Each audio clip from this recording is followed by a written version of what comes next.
Yeah. I love my HBCU.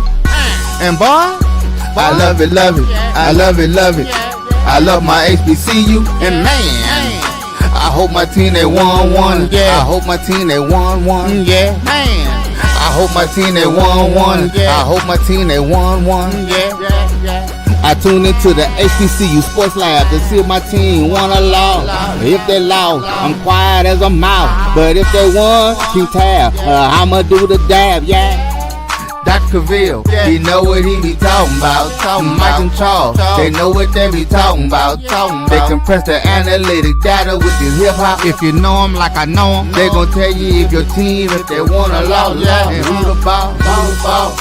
So listen to Professor, yes sir, and pay attention, cause he gon' teach a lesson. This is Dr. Cavil with Inside the HBCU Sports Lab with Mike Washington and Charles Bishop.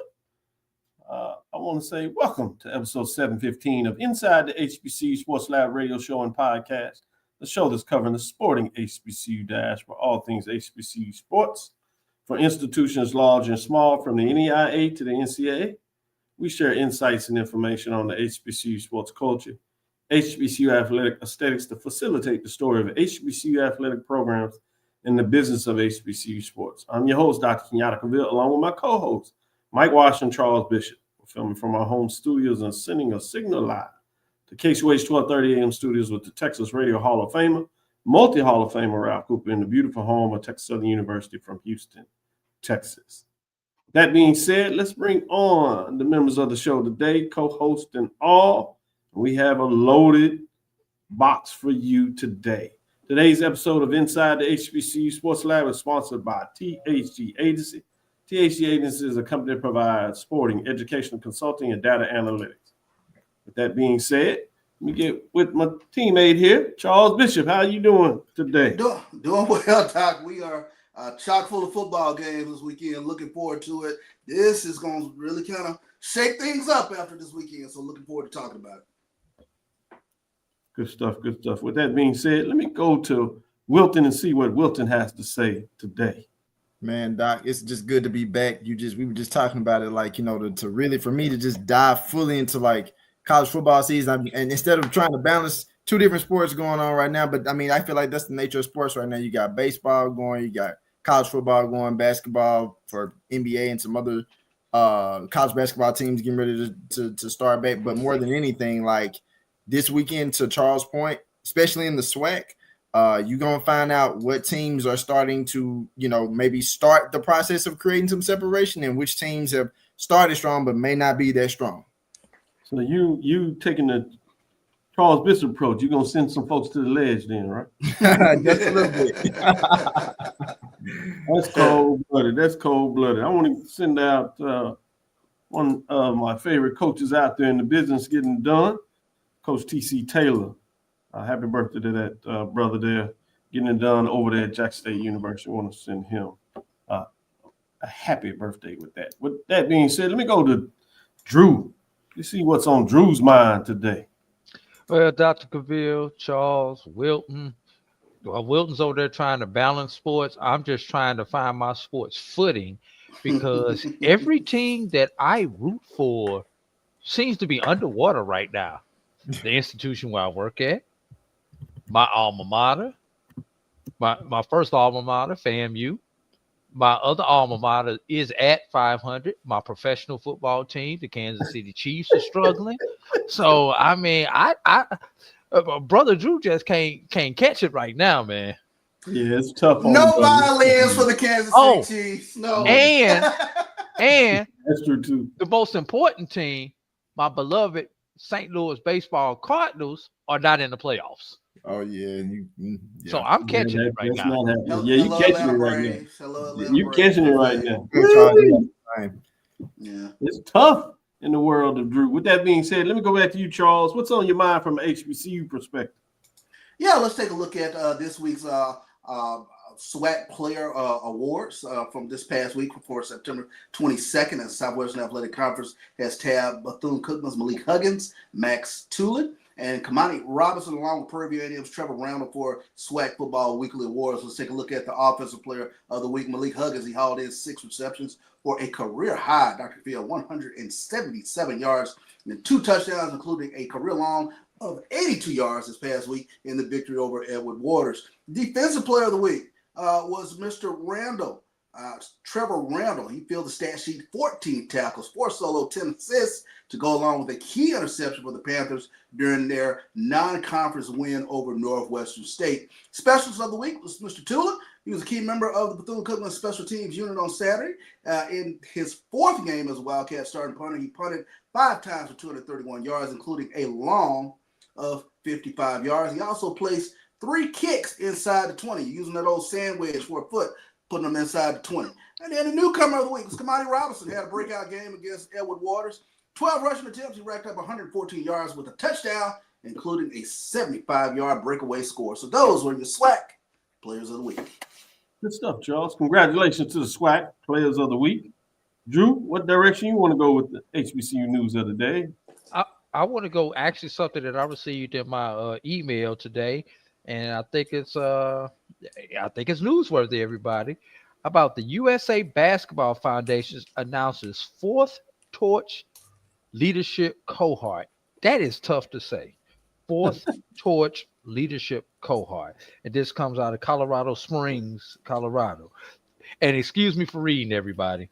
The USA Basketball Foundation announced the 3rd Torch Leadership in Sports Mentoring Cohort. The Torch will run from September 2025 to May 2026. Torch provides opportunities for minority students to be mentored by USA basketball executives with the goal of empowering the next generation of BIPOC, that's Black, Indigenous, and People of Color leaders in sports by introducing them to opportunities at USA basketball and other sports-related entities. Selected from among the 230 applicants, the 2026 cohorts include, and I'm just going to read the HBCU recipients, Deja Boyd from North Carolina Central, senior, Lemanuel Donaldson from Clark Atlanta University, senior, Shakina Leonce from Alabama State, senior, Naya Myers from Howard University, senior, Sidney McCree, Norfolk State, senior, Elijah Pinckney, Morehouse, senior, and Khalees Tiliage Spellman, Jr. So, and just one more thing I want to say: applications requirements including having a minimum 3.0 GPA, having junior, senior, or graduate level standing at an HBCU, Hispanic Serving Institution, or AANAPISA, that's Asian American and Native American Pacific Islander Serving Institution, along with resume, cover letter, and letter of recommendation. So. Good stuff. I appreciate you. Good news there. Wilton, what direction you going? And that's Wilton Jackson, the second for those that don't know. Yeah, I'm going to go into the MEAC weekly honors from this week. So North Carolina Central running back Chris Mosley was the MEAC Conference Offensive Player of the Week. Howard linebacker Jaquavian Smith. You think so?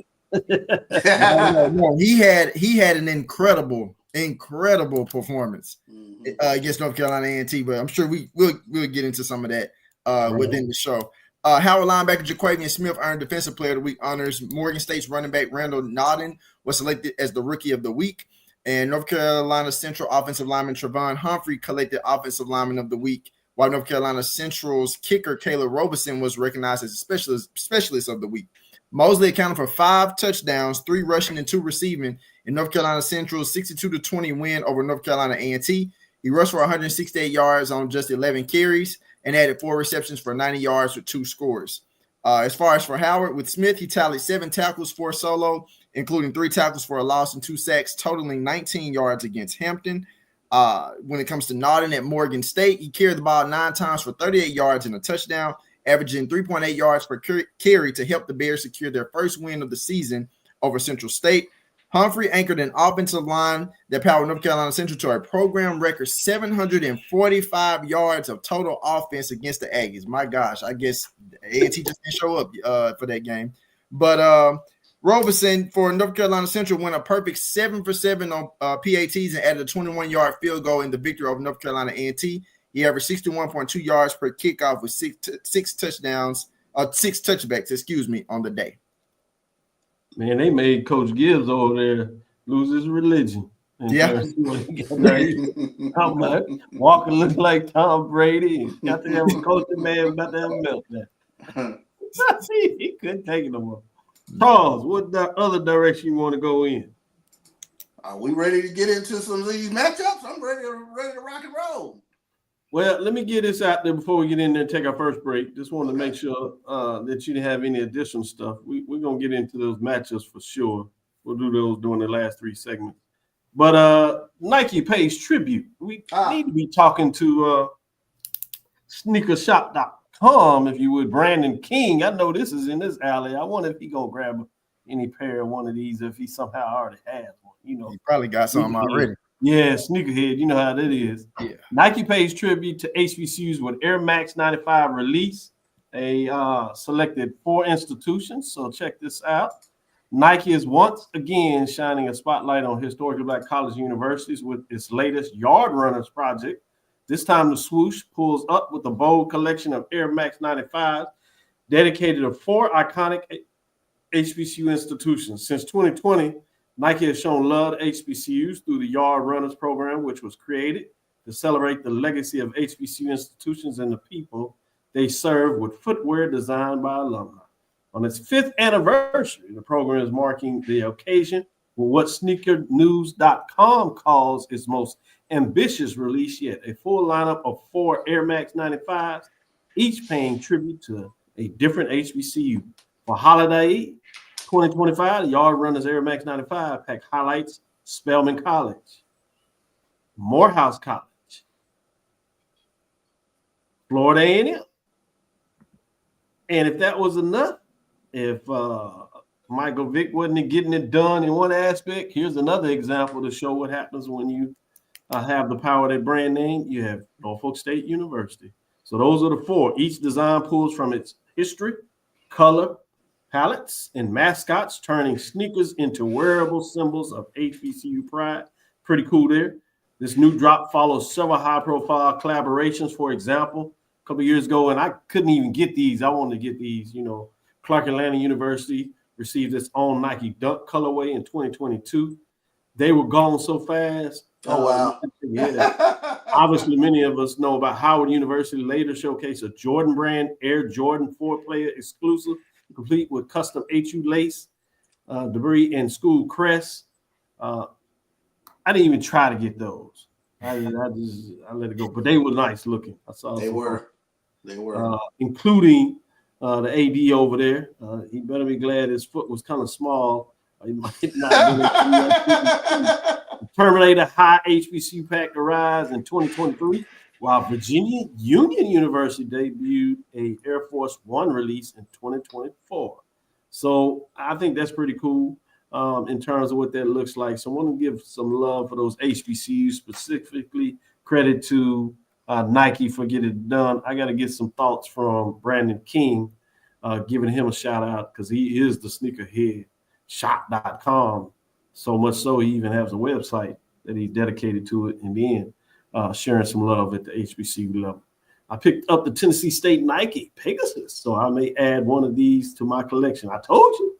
I knew it. My man. Good job. Sneakershoptalk.com. Check out what he does and break down. HBCU Sports does a lot of good writing, gives you updates and stuff like that. And then he'll say, sorry, Drew. It will be Montgomery Ball 2 in Tallahassee. So I would take the first break. You will just catch the stories already. Hide your white chairs. Hide your white chairs in Tallahassee. Nation in here interested in Norfolk State attendance took a steep drop last week. Yeah, 8,100. The love is already gone. We'll see what that looks like. You got to get a win or 2 in there. What were you saying, Drew? I said hide your white chairs in Tallahassee. Oh, no. The Andrew Body Show. Hide the white folding chairs. Hide them. Wow, I feel you. Good stuff. Let's take this first break. Come back on the other side. As Charles said, Charles got one. let's He get just into can't the get it out. matchups. He's saying, relax. Let's get into the matchups. We'll be right back. We'll start with major division, dip a little bit maybe in the mid-major, and give you some more major division. Stick with us. We'll be right back after this break.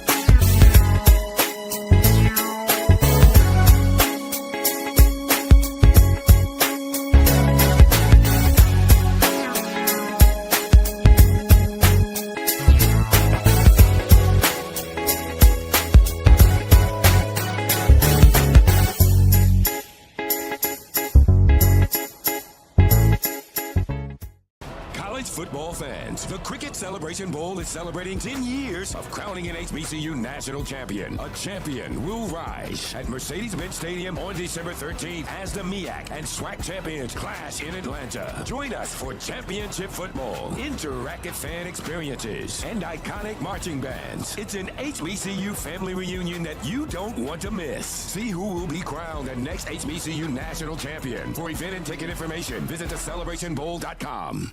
For over 30 years, HBCU Image has been more than just an apparel store. We've been a movement, a statement, a legacy. We celebrate the pride, the purpose, and the culture that make historically black colleges and universities legendary. Whether you're a student or a lifelong supporter, our gear lets you wear your HBCU story with confidence and style. Because when you wear HBCU Image, you're not just wearing clothes. You're wearing culture. You're wearing pride. You're wearing purpose. HBCU. With over 25 years of serving our communities, Destiny Financial Services, a division of Global Life, is here to help you and your family through difficult times. From cancer care to accidental industries to cardiac care, we all know that there are times that you can't control what happens in your life, but you can be prepared to weather the storm when it comes. Call DFS at 877-300-8269 or visit the website at www.globelifeinsurance.com. That is 877-300-8269, or again, the website at www.globelifeinsurance.com. ESPN Events presents Red Lobster Band of the Year, a title reserved for elite HBCU marching bands. A season-long competition that culminates in Atlanta on Friday, December 12th. Drum majors, percussion, drill, auxiliaries, musicality. All aspects will be examined by the toughest judges in the world of college bands. 4 will qualify for the big stage, where national champions will be crowned. Follow us on social media for rankings updates throughout the season. And join us in Atlanta on December 12th. For event and ticket information, visit bandoftheyear.com. Compress the analytic data with your hip hop. If you know them like I know them, they gon' tell you if your team, if they wanna lose, and who the ball. So listen to Professor, yes sir, and pay attention, cause he gon' teach a lesson. Yes, this is Dr. Cavil with Inside the HBCU Sports Lab with Mike Washington and Charles Bishop. As we continue to get it done and get going, I want to bring up the key major matchups for week number 5 in the top 7. Let's look at some of those games that we got going on here and see what these gentlemen have to say about those matchups. As we do that, let's look at these top 7 in terms of those matchups. What we released on Sunday in terms of the top 7 teams. Let's review those real quick as we get in those matchups. That's number 7, Delaware State. Number 6 is Howard Bison. Number 5 is Alabama A&M Bulldogs. Number 4, North Carolina Central Eagles. And number 3, Alabama State Hornets. Number 2 is South Carolina State Bulldogs. Number 1, Jackson State Tigers. So let's go with that number 1 matchup. It's a premium matchup for a lot of folks that have followed HBCU sports for over the years, particularly in the SWAC. This is one of the biggest rivalries you have, particularly when you remove it from in-state rivals, which are natural. This one goes interstate. It goes across state lines, as they would say. You have Jackson State, the Tigers coming in here as they continue to get things done, 2-1, rolling this season, playing some really good football at times, but they're facing Southern Jaguars. A lot of folks are trying to figure out, what can we make of these Southern Jaguars? They came in top 7 team. They're kind of falling a little bit in terms of what that looks like. They have a win on the season, But the challenging with this matchup is this one counts. The last couple of years, they played this game as a SWAC, non-conference SWAC game. Not the same this year. This is for real. But Jackson State has to go on the road. And we know what Baton Rouge and On the Bluff has been for the Tigers for a while. With that being said, I'm going to start with you, Drew, and let Charles and then Wilton give a little update after you. What do you think, AB?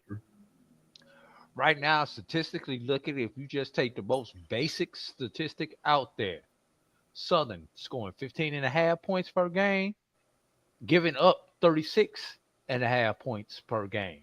Jackson State scoring 26 points per game, giving up 17 and a third points per game. What does that say? Just looking at that one stat, blowout Jackson State. So it's as simple as that. But we know when these teams come together, you can throw all that stuff out of the window. Look, Jackson State on paper should have the better team, but all it takes is one of those days not holding on to the ball, a fluke play, or inopportune penalty, anything, and the tide can turn. And I still say it. If Southern is close, you have to lean towards Southern just based on just the history that we've seen under Coach Graves in close games. So just putting it out there. So Jackson State, handle your business early, so that come the fourth quarter, you can put your twos in the game, even though we know we won't because that's a conference game. But so if you wanted to put your twos in the game, you could. That's what Jackson State needs to do in this game. Charles, I saw you tilting your head a little bit. Other than obviously what you've experienced over the years in terms of Southern, how they play Jackson period, particularly at home on the Bluff, what concerns you about this matchup that, unlike some people, you may not be going in with the confidence level in terms of seeing what Jackson State has done this year, although they're number one, returning HBCU champions with a lot of players coming back. Mm-hmm. What are your thoughts? Yeah, I mean, when I take a look at this game, I think the big thing for me is the quarterback play of Jacoby Morgan. I think when you take a look at it thus far, he's been sort of mid, if you will. Hasn't been able to get the ball downfield. I think that's going to be huge for Jackson State. But I think the formula particularly has not changed since Jackson State has started on this run. And if you want to be honest about it, the run over the last few years really started down there at Baton Rouge when Jackson State turned the tide and broke Southern's and broke that losing streak to Southern back in 2021. And it's taken off from there. I think the big thing for Jackson State in this game is they've got to protect the football. You can't have turnovers that give Southern a short field. Defensively, I think Jackson State is probably one of the best teams in HBCU football with regards to defense. The formula is simple. They cut you off from running the football, and they force you to throw the football, and those guys really can tee off. And they have defensive end Quincy Ivor, who can really come after you. The linebackers, they get after you. They are really molded, and this is what some of those old Jackson State players love about this team. They look so much like the 90s Jackson State Tigers, the 80s, 90s Jackson State Tigers, where it was strong running game, defense, ground you and pound you, and then come out with a win. So I look for that similar this weekend. I don't think the streak ends. I think Jackson State gets the W, but it's going to be a close one. It's going to be a very close one. Yeah, Charles wanted to sell me on what it would take place, but at the end, I think he settled down and he feeling a little more comfortable. If there's such a thing for Charles. Wilton, where are you in terms of your concern with this matchup and why? I think the concern, Charles kind of hit the nail on the coffin as far as like with the quarterback play in Jacoby Morgan. Not that he's played bad, but just seeing him take more strikes down the field. I think that's the next key to Jackson State's offense opening up a little bit more, and it is also the key to success long term for them throughout the season. And I think that this could be a good week to at least see him get going a little bit more and putting the ball downfield a little bit more. But I also think that for him to do that, Jackson State also has to continue to kind of maintain that rushing attack that they've had in recent weeks, because they've basically shown that they can run the ball against anybody. So I think that, having that strong rushing attack to kind of maintain the clock, keep Southern off the field, I think that bodes them well. Continuing to pick up first downs. I love Jack State does well when they really put together those long, methodical drives that they give up a lot of time, not even just from a running game, but a strong mixture of both run and pass. And I think that this could be this would bode them well coming into this game. And I think if you're Southern, if you want to try to get a win against Jack State, you absolutely have to get pressure on Jacoby and Morgan. So Kelby Gibbons, Elijah West, Horatio Johnson, all those players on Southern's defense, those are just a few. This is a game where you absolutely have to make Jacoby and Morgan uncomfortable and force third downs, get stops on third downs if you want to have a chance to win this game. I don't think it's going to be a blowout. I do think it's going to be a close game. And if you're Jackson State and you want to win, to Drew's point, make sure you take care of your business in the first half. Yeah. Can I get one stat to look at, Dr. Cavil, before we move off this game?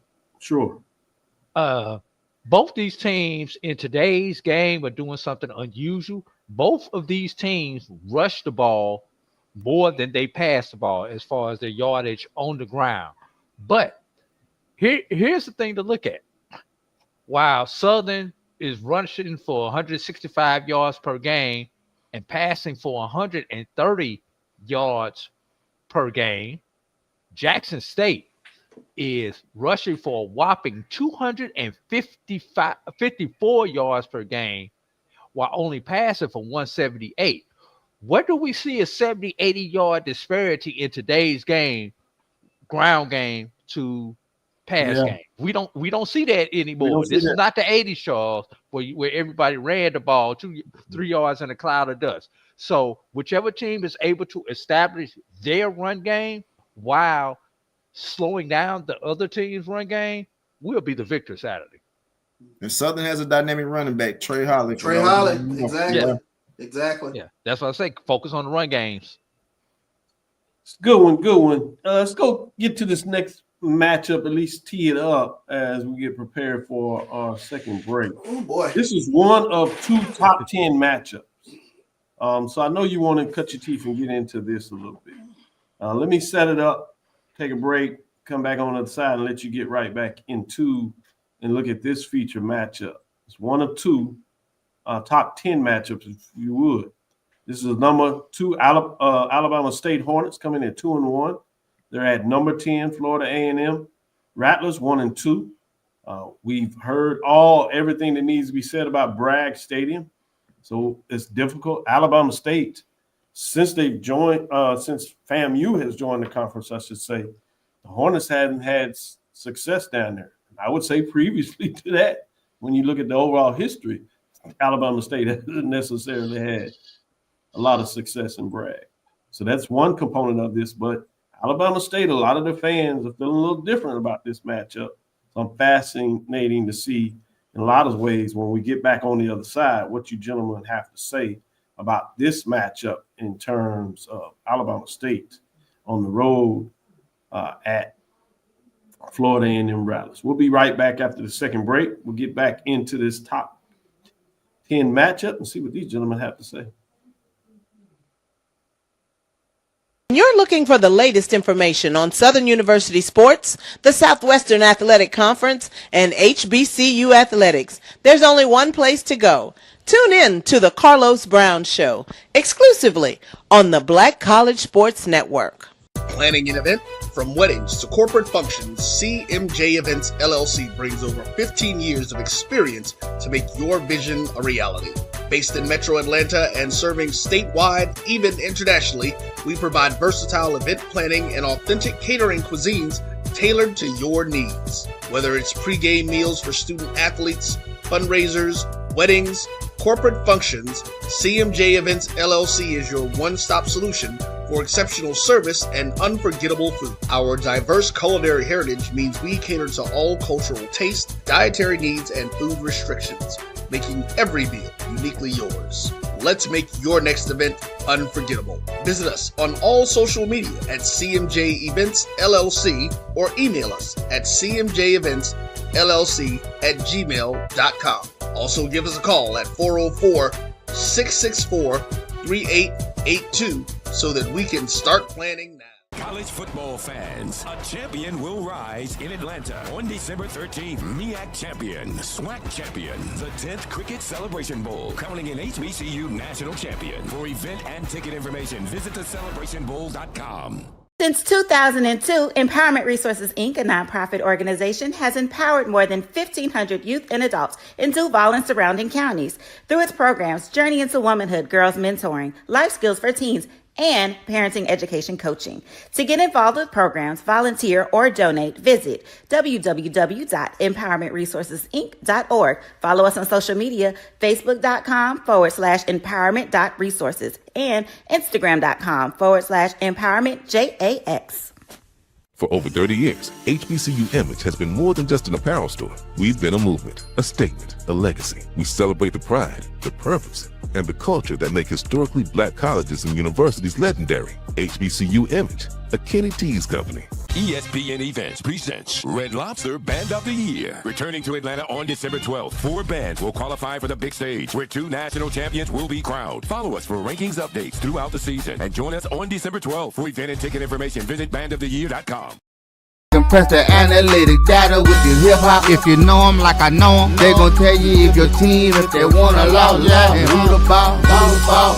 So listen to Professor, yes sir, and pay attention, cause he gon' teach a lesson. This is Dr. Cavil with Inside the HBCU Sports Lab with Mike Washington, Charles Bishop. Mike Washington is out on assignment, so we have Charles Bishop. We have Wilton Jackson II, as well as A.D. Drew.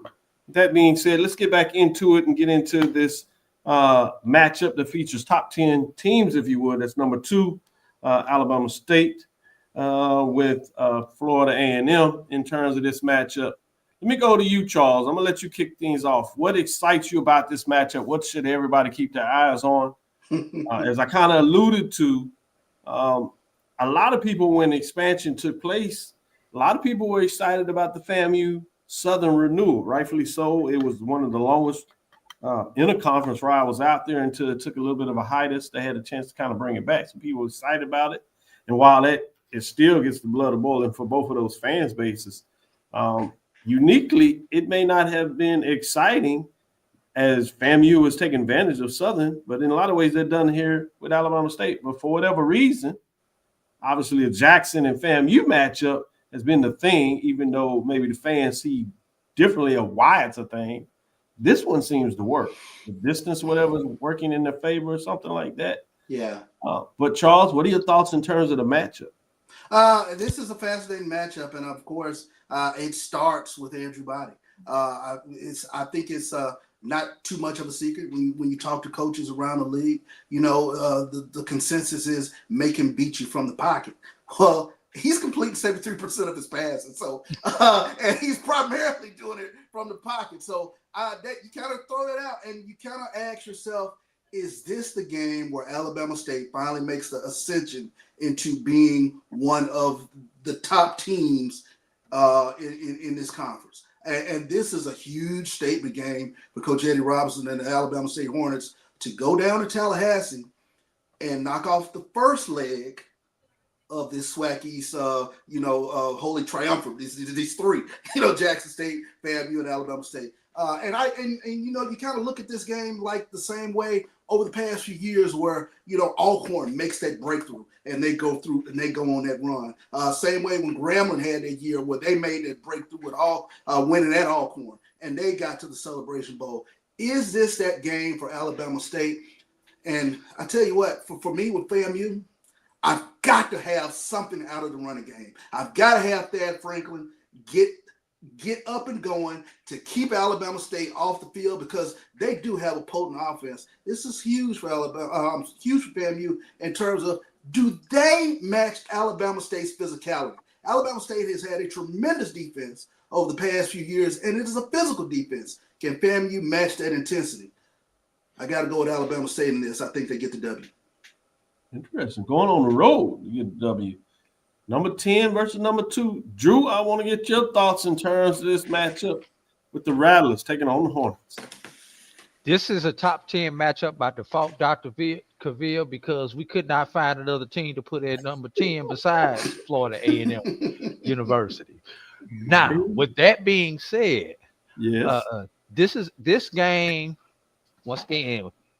Let's look at these run games. FAMU is only rushing the ball for 83 yards per game, but FAMU, if you're gonna win this game, you got to run for $1.25, $1.50, and this is the team that you could do it against because Alabama State is giving up 175 yards per game on the ground.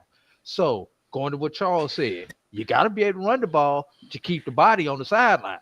So you got to go for somewhere between $1.25 and $1.50 if you're Florida A&M University. And let me give you all a little bit of a geography lesson. Do you two realize that these two schools geographically are closer together than their natural rivals?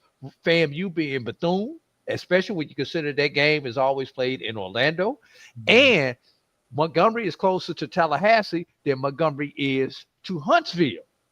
So this has turned into something where the fans have been going back and forth. Although the games have been one-sided, the fans have really intensified this battle more than FAMU Southern being rekindled because of the geography. And what's this, the fourth matchup or fifth matchup since they've been in the 21, 22, 23, 20. This will be the fifth matchup. Since they've been in the flat. Two of those matchups, Alabama State gave to Florida A&M University. If Alabama can do what they need to do to close out a game, they're going to win this game. Good stuff. Wilton, where are you with this matchup?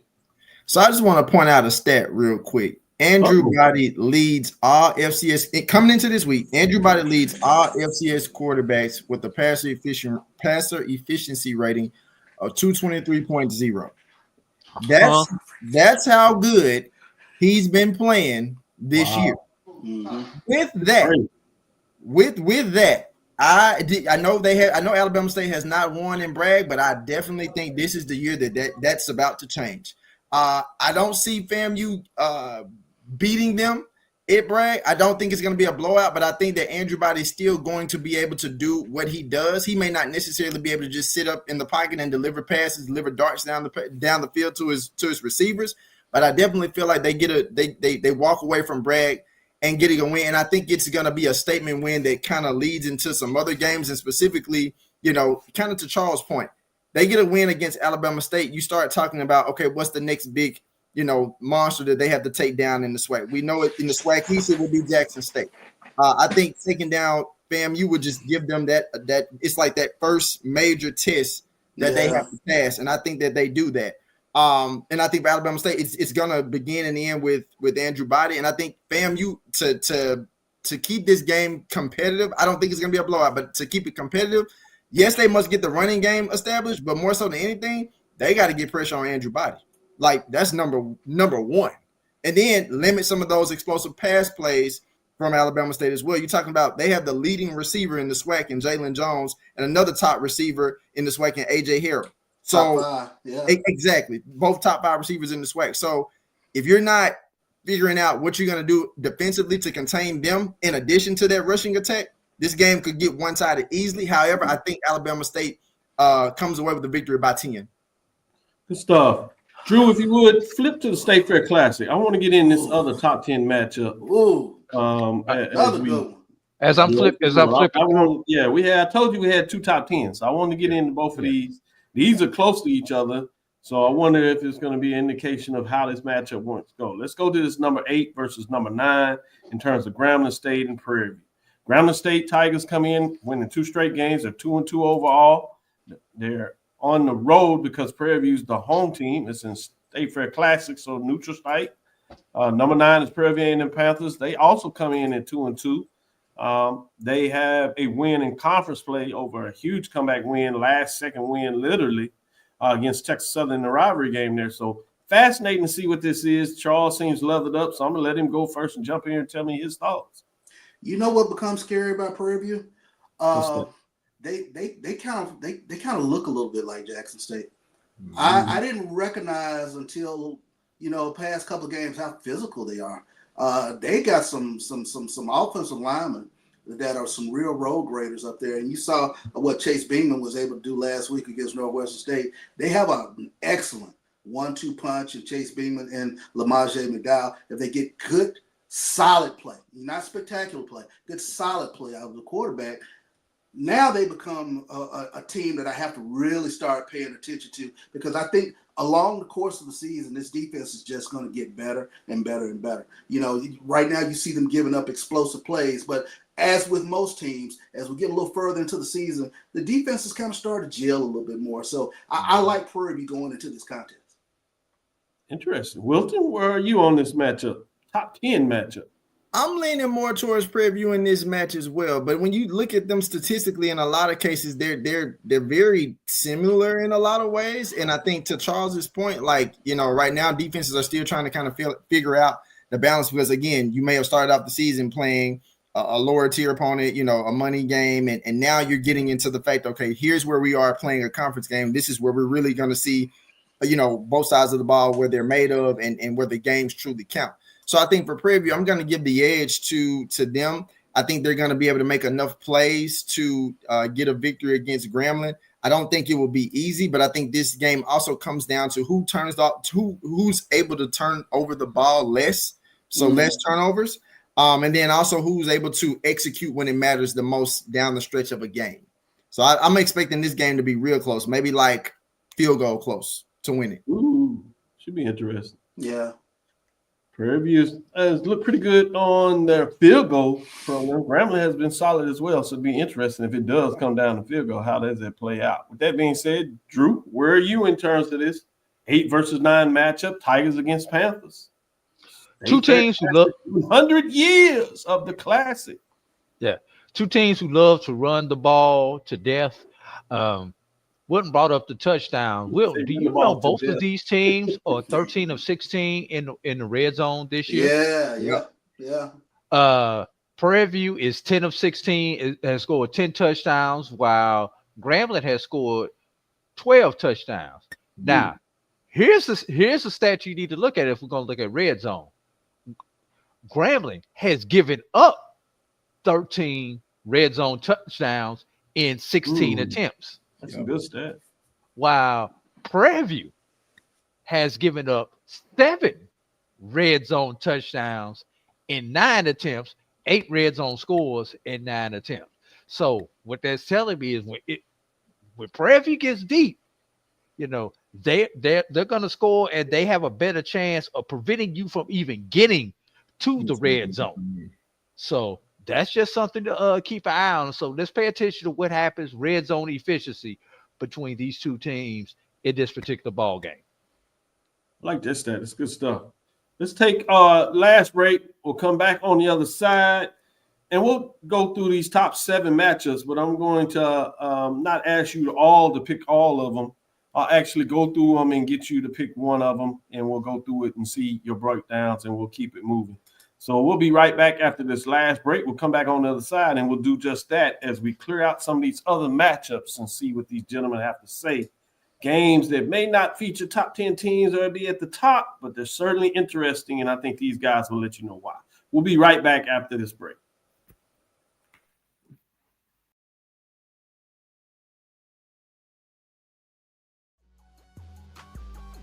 This is the Dean of the College of HBCU Sports, Kenyatta Cavil of Dr. Cavil's Inside the HBCU Sports Lab with Mike Washington and Charles Bishop. Come mix it up in the lab where the course lecture is in session every Tuesday from 6 o'clock p.m. Central Standard Time on Facebook Live, YouTube Spreaker, or the BCSN app, as we discuss all things about the HBCU sports culture, including exploring the week that was in the sporting HBCU diaspora, as well as the upcoming week of HBCU Sports. With me, the Dean, the College of HBCU Sports, on Dr. Cavil's Inside the HBCU Sports Lab with Mike Washington and Charles Bishop. Course lecture dismissed.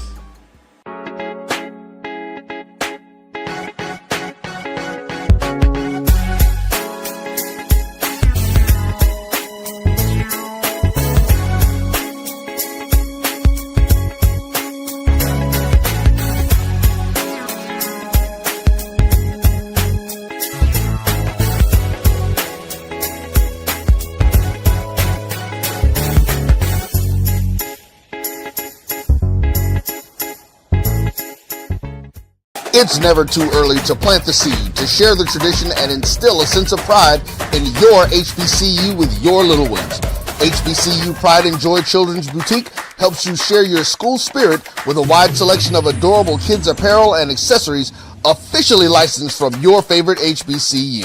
Visit hbcupridejoy.com and follow us on all social media at HBCU Pride Joy on Facebook and Twitter. For over 30 years, HBCU Image has been more than just an apparel store. We've been a movement, a statement, a legacy. We celebrate the pride, the purpose, and the culture that make historically black colleges and universities legendary. Whether you're a student or a lifelong supporter, our gear lets you wear your HBCU story with confidence and style. Because when you wear HBCU Image, you're not just wearing clothes. You're wearing culture. You're wearing pride. You're wearing purpose. HBCU.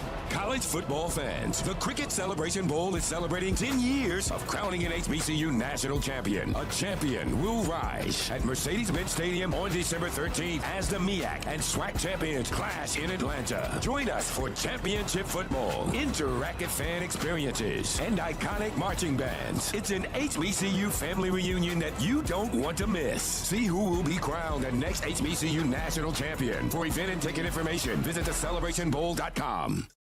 Compress the analytic data with your hip hop. If you know them like I know them, they gon' tell you if your team, if they wanna lose, and who the ball.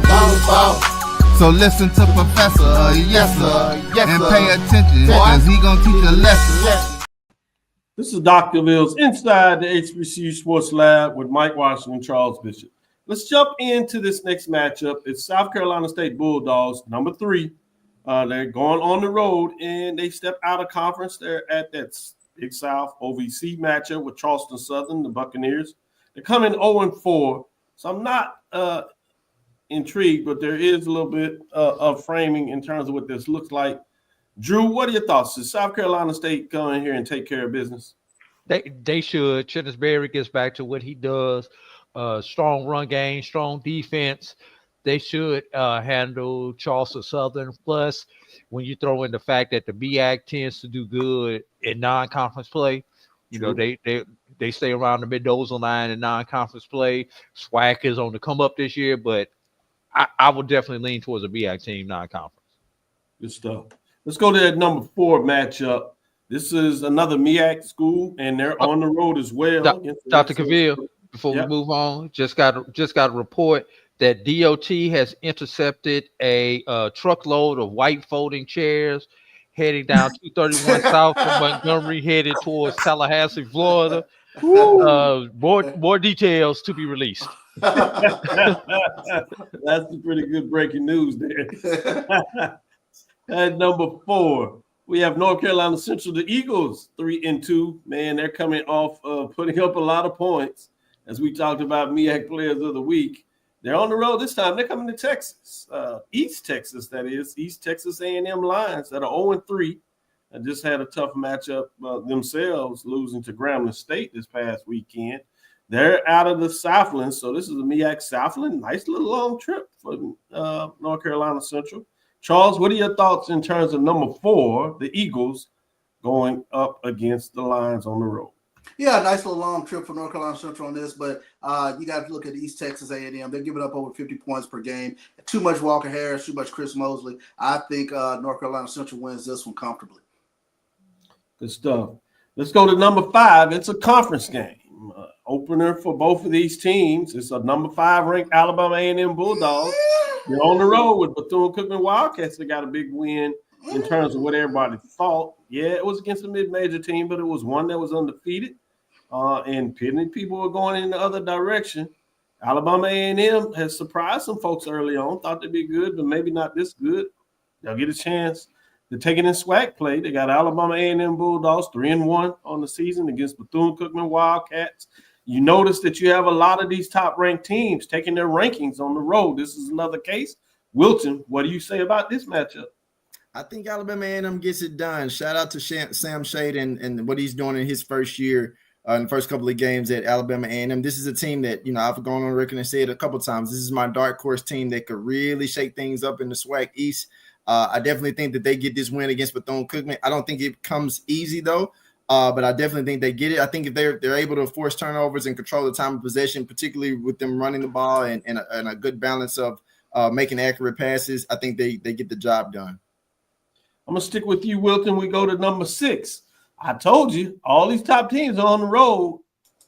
It'd be interesting to see what the percentage is in terms of who gets it done as a ranking and get it done. Howard Bison, they are out of conference play, obviously, 3-1. They're at Richmond Spiders that recently moved from the CAA, Colonial Athletic Association, now known as the Coastal Athletic Association.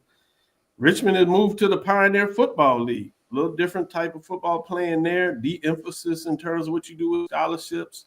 We've seen the changing landscape. This is part of it. Besides that, though, when you look on the field, can the Bison get it done? Can they get them a non-conference FCS victory for them in the MEAC?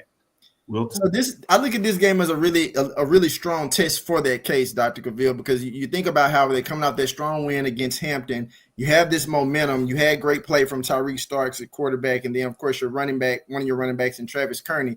If those two can get going, I like their chances against Richmond. I think that for Howard to win this game, they have to be efficient, obviously, on third downs and definitely win the turnover battle. If anything, I would hope that they could come out of this game with no turnovers, but definitely having the fewer turnovers. But it's definitely going to be a tough test against a Richmond team with a quarterback in Kyle Wickersham. They can really get the ball to his receivers. So I don't know if they win this game, but I definitely have it as a close game, maybe a touchdown separating the two teams. Good breakdown, Woodson. Good information there. Drew, I'm going to go to you in terms of what's become a lot of people's favorite darling. Guys in the HBCU world, Delaware State comes in at number 7. They have to go on the road. I told you that's the theme of this week. Top 7's team rankings. A lot of teams on the road. This one is the Hornets, the 3-1, and they take on a independent Sacred Heart Pioneers. This is the program that is moving, if you would, for FCS Division I to Division III. And they're coming in here getting it done in a lot of ways. I want to see what your thoughts on this matchup in terms of the Sacred Heart Pioneers. Look, Delaware State, one of the top running backs in HBCU football in Marquise Gillis. And then also one of the top, arguably the top quarterback in football, not named Andrew Body and Caden Bennett. So you're playing the team, transitioning down. D-State, if you don't win this game by double digits, we're going to question why you're in the top 7. That's all I'm going to say. Good stuff. I agree with you. Charles, we're going to take you to Mississippi. You're familiar with that, but this one we're going to take you down to Itabena. You get to call this game, so fascinating to see all the research you put in here. I know you got to save a little bit for the pregame, but tease us a little bit and let me know what are your thoughts with the Texas Southern Tigers going on the road. They're 0-3, and they're at Mississippi Valley State. Delta Devils 0-3. A lot of people say maybe Valley's a little different. People thought Texas Southern coming in this certainly would be a surprise. You certainly can understand you lose a conference game against a rival. It was the last second. I think you thought more of them in terms of what may have taken place against Lamar. It didn't end up that way. Obviously, the California is a thing of itself. The Valley had a home game against Southern, if you would, made it closer than maybe many people thought. And now people are saying, is Valley different? Based on what you've seen, what you read, where are you going in terms of this matchup? I know you can't call in terms of who you see coming out of it, but break it down in terms of what to look for in this big-time matchup. Yeah, well, actually, it'll be a fun contest to call because one of the things that Coach Dishman was really looking for with this Valley defense is he knows Terrell Buckley likes to blitz a lot. So his receivers are going to get some downfield opportunities, and he has a quarterback in KJ Cooper who can get the ball to what he says would be the strength of the team, and that is Texas Southern's receiving core. Flip that on the opposite end, and Coach Terrell Buckley, he's really excited about his offense in terms of getting Josh Brown unlocked. Now, in both teams, they will say, the record really doesn't belie who they are. And because he knows that both coaches know that they have talent on both sides of the ball, and they're just itching to get out there to kind of put it out there in terms of some of the things they've been working on. You know, T-Buck has been talking about foundationally changing the mindset of Valley's players. Over 70 players into this program and get them into buying into One Valley, winning as a team. That being said, consequently on the other side, talking about Chris Dishman, he wants them playing smarter football. They have been nipping on the heels of a lot of close losses. How do you turn those close losses into wins? So that's why this game becomes intriguing. We kind of joked a little bit about it before it started. This could be one of those high-scoring games where both teams unlock something offensively. So looking forward to getting into it. I can also see the winner of this game getting a little bit of momentum. You want to throw something in there, Drew? I just want to ask a quick question. With all those new players at Valley and new head coach and Terrell Buckley, would there be a welcome to the SWAC moment in this game? There's always a welcome to the SWAC moment. there's never not. Great question and great answer. Yes, indeed. Let's go to mid-majors. We got 2 top 10 matchups. So I want to get your all's thoughts on this. Share a little love for the major division. As we do this, we unveiled this top 7 on Tuesday. It featured some of those that had a couple of questions in there, but as it was released, number 7, Livingston Blue Bears. At number 6, Virginia State Trojans. At number 5, Albany State Golden Rams. At number 4, Johnson C. Smith Golden Bulls. At number 3, Virginia Union Panthers. At number 2, Everwater Tigers. And number 1, new number 1 this week. 3 straight weeks where we had different number 1 teams, if you would. This time, it's Benedict Tigers that sit at 3-0, 2-0 in conference race. With that being said, our first one there is a top 10 matchup, and it features those Benedict Tigers at number 1. The 3-0, 2-0 in the conference play at number 10, Clark Atlanta Panthers. Started in the top 7, slipped out a little bit, jumped right back in there, so it's been kind of one of those seasons. They're on the outside of that top 7, but they're in those receiving votes, essentially in the 10 slot. You have the Tigers versus the Panthers. The Benedict Tigers have to take it on the road in a place that now has become a pretty exciting, a tough place to go, which is the Panthers. That hadn't been the case for a while. So I'm intrigued about what you're thinking there. So, Charles, tell me a little bit about this Benedict Tiger versus Panther. What are you looking like in this matchup? Yeah, well, I was really bullish on Benedict on Tuesday because I just kept taking a look at it. Clark was breaking in a different quarterback. And once I started looking into the game, Xavier Jackson had a 4-touchdown game last week for the Clark Panthers. So, and that, I think, bodes well in terms of Clark not falling off from an offensive perspective. But I think it's a little bit too much Darius Ocean in this game. I think Benedict will get the W on the road. Huge win on the road for Benedict to knock off Clark. Good stuff. Wilton, what are your thoughts on this D2 mid-major division matchup out of the SIAC? I think, when I think about this game, it's easy to say that, based on what Charles was saying and Darius Ocean's impact and what he's going to do. When I tell you, to your point, Dr. Cavil, playing at Clark Atlanta Stadium is tough now. It's been some close games there. I wouldn't be surprised if Teddy Keaton found a way to land an upset against Benedict. Not to mention, in these rankings that we've seen, it's been a new number 1, within the last 3 weeks. So I don't really necessarily know if Benedict is gonna just, They're not ready for the prime time. Them lights are bright. I don't think they're ready yet.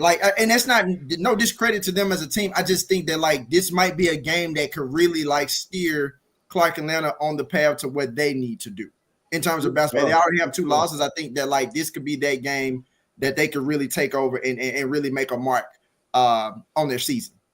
In a lot of ways, you might have a desperate Panther teams. They know that they really don't want to take their second loss. They want to find a way to stay at least in the mix. It becomes harder if you got 2 of them. With that being said, Drew, what do you say about this top 10 matchup? Yeah, I was talking about this with a colleague of mine from another school, and we said 2 losses is going to be tough to get to the championship game in this league. 3 losses, you're out. Yeah. So, but one thing is defense travels, everybody. We know that defense travels. And if there's one team that's going to play defense, it's going to be these Benedict Tigers against a Clark Atlanta team who, by any other standards, we would consider a decent offensive team. But by Teddy Keaton standards, it's not a good offensive team by the standard that Teddy Keaton has set over the last 3 years or so.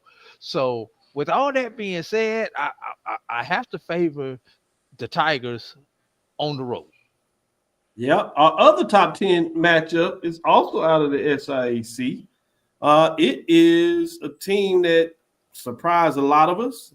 That is number 8, the Allen Yellow Jackets versus Albany State. I think everybody believes that they are the real deal. But this is a chance for Allen, the Yellow Jackets, to make a major statement. They're 2-2 overall, 2-0 in the conference play. Had a big win, but they're on the road. They're on the road at number 5, Albany State Golden Rams. Albany, as Mike likes to tell us, 2-1, 1-0 in terms of conference race. I'm intrigued what y'all have to say about this matchup. I'm going to stick with you, Drew.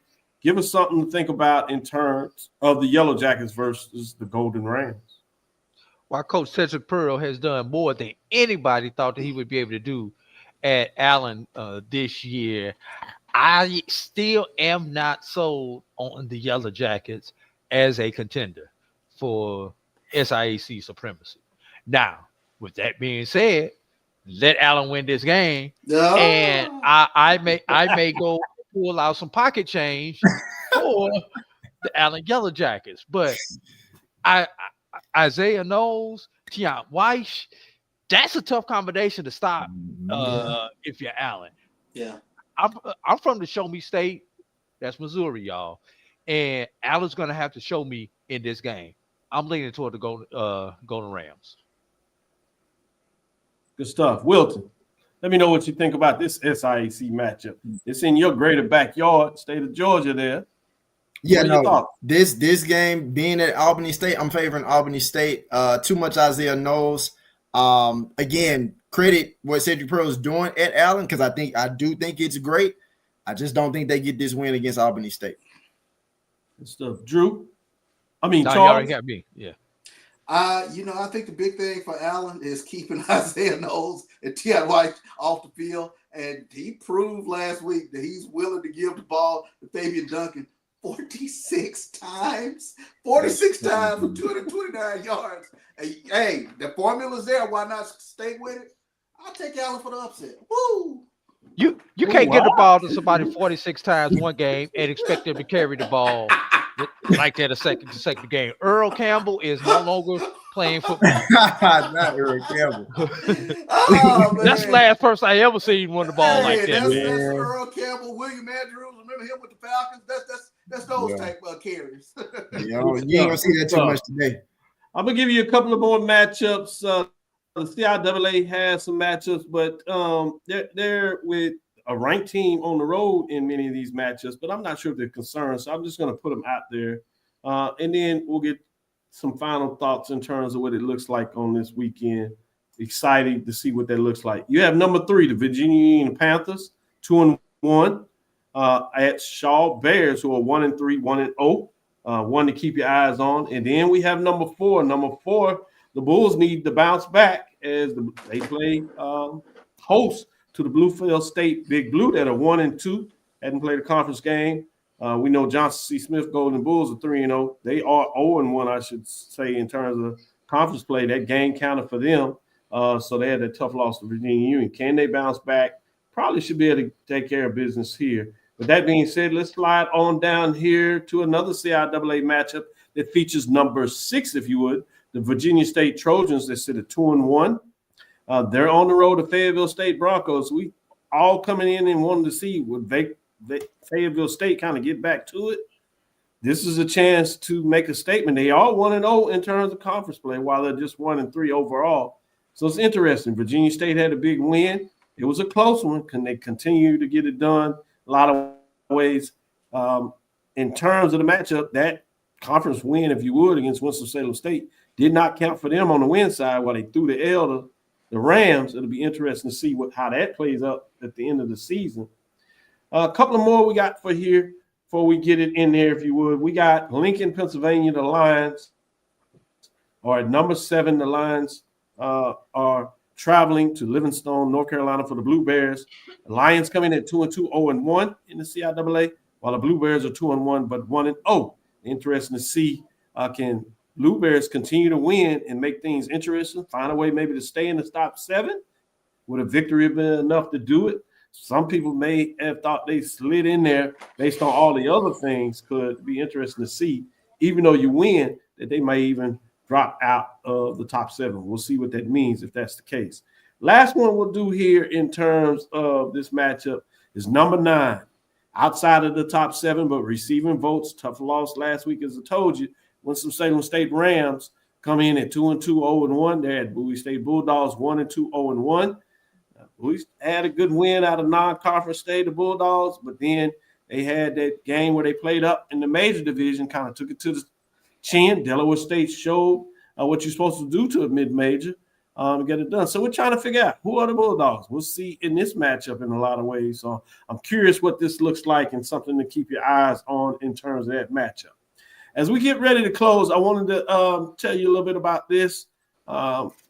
You'll start seeing some updates in terms of this last part of the show, talking about Chick-fil-A, Las Vegas. As you start looking at the Las Vegas game, some people getting excited about that. That's Grambling and Jackson State.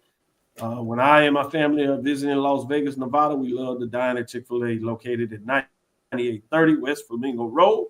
Owner and operator, Ron Peterson, brother of mine, graduate of Prairie View A&M University. We'll be excited to have you as a guest.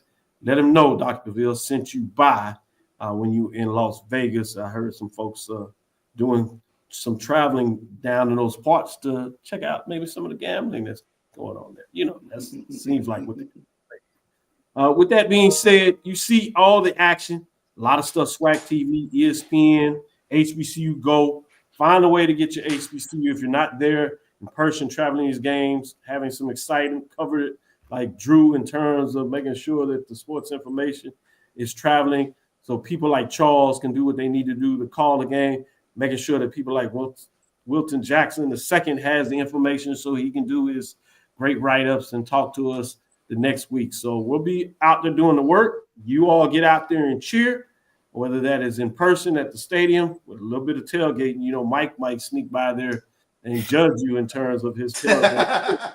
It's a whole nother segment. We'll see if we can get him to sneak back and get Mike over there eating Brazilian steaks. He ain't worried about it. That is so true. That is so true. I was trying to find a way, but he is doing that. My goodness. What a life. With that being said, I will say also, tune it on. Like I said, if you can't get there, make sure you turn your television on, whether it's streaming or live. Check out these games and support your local HBCU program, whether you're talking about the SWAC, the MEAC, CIAA, SIAC. And for those at the NIA level, check out HBCU AC and those independent programs, regardless of the division that are out there. With that being said, thank you for listening to Inside the HBCU Sports Lab. Make sure you share our podcast with your friends and colleagues. I am Dr. Cavil, the Dean of HBCU Sports, come from inside the lab in the College of HBCU Sports with Mike Washington, Charles Bishop. Again, we hope you enjoyed it. I want to thank you for listening to Dr. Cavil's Inside the HBCU Sports Lab with Mike Washington, Charles Bishop, gentlemen like Wilton Jackson II, AD Drew, every Tuesday and Thursday, whenever they can make time to join us, particularly like Wilton Jackson II. He has other priorities that he's doing. So, you know, we like to give him a little hard time. But we'll be back Sunday morning to drop you that major division poll, give you updates of what you thought you seen, maybe what you seen, let you talk about it. We certainly will be talking about it. We look forward to next week as we discuss the latest news in the lab. Follow me, Dr. Kenyatta Cavil. That's DrKenyatTaCavil. That's Threads, Facebook, Instagram. Inside the HBCU Sports Lab 1 on Facebook. Inside the HBCU Sports Lab on YouTube. Dream big. Continue to move forward. Charles? Of course. Drew? Lecture. Check out the SWAC. They may have some news for you. I want to still tease out that plug. Wilton? Dismissed.